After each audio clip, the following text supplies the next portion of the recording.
Hello बच्चों, let's read the question. The relay satellite transmit the television signal continuously from one part to other because its first period is greater than the period of rotation of Earth. Second period is less than the period of rotation of the Earth.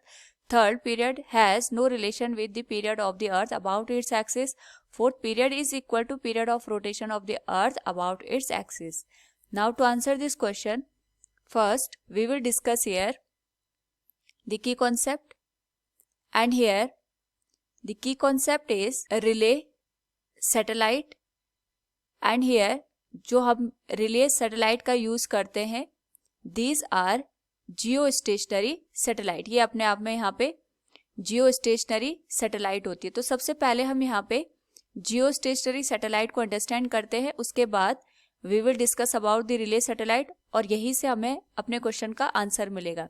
तो नाम से ही अगर हम देखें तो जियो stationery का मतलब होता है जो यहाँ पे अर्थ के रिस्पेक्ट में स्टेशनरी हमें नजर आती है. सपोज ये हमारे पास अर्थ की बाहर कोई ऑर्बिट है जिसमें कोई सैटेलाइट यहाँ पे मूव कर रहा है and it is Jio stationery satellite.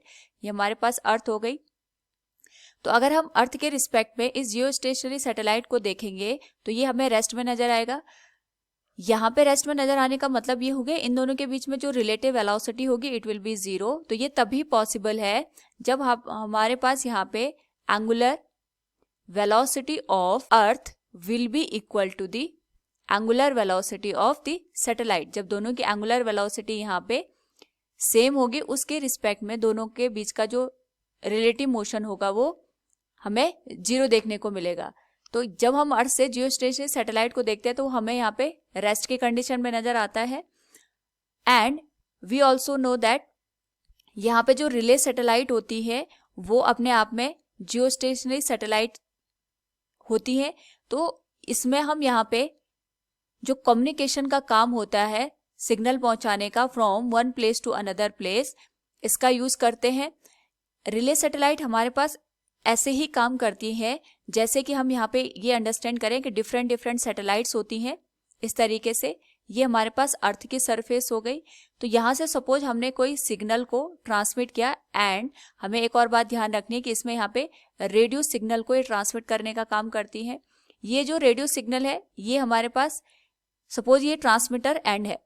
तो ये जो सैटेलाइट है ये इसको रिसीव करेगा. रिसीव करने के बाद ये दूसरे सैटेलाइट को ये सिग्नल को पास करता है और तब तक पास करता है जब तक कि रिसीवर एंड पे या हम कह सकते हैं ग्राउंड एंड पे इस सिग्नल को रिसीव न किया जाए. यानी वन टू अनदर जो हमारे पास सिग्नल का ट्रांसमिशन होता है it is through the relay satellite और इसमें हम यहाँ पे रेडियो सिग्नल का ट्रांसमिशन करते हैं. ये भी ध्यान रखना है हमको कि यहाँ पे इसका यूज हम कम्युनिकेशन पर्पज के लिए करते हैं. And in relay satellite we use geostationary satellite. साथ में हमने यहाँ पे बात करी जियो स्टेशनरी सैटेलाइट की तो इसकी एंगुलर वेलोसिटी अर्थ के एंगुलर वेलोसिटी के बराबर होती है. एंड वी नो दैट जो एंगुलर वेलोसिटी का फॉर्मूला होता है ओमेगा इक्वल्स 2π/t. अगर हम इससे देखें तो अगर जियो स्टेशनरी सैटेलाइट और अर्थ का एंगुलर वेलोसिटी सेम है तो इसके लिए जो टाइम पीरियड आएगा वो भी यहाँ पे अर्थ के बराबर ही हमें देखने को मिलेगा. We can say time period will be same as the time period of the earth. जितने टाइम में अर्थ अपनी एक्सिस पे एक रोटेशन कंप्लीट करता है उतने ही टाइम पीरियड में ये अर्थ का पूरा एक यहाँ पे राउंड को कंप्लीट करता है. तो from the given question we can say relay satellite transmit the television signal continuously from one part to another because its time period is equal to the period of rotation of earth about its axis. Option 4 will be the correct one. Hope all you understood it. Thank you and best of luck.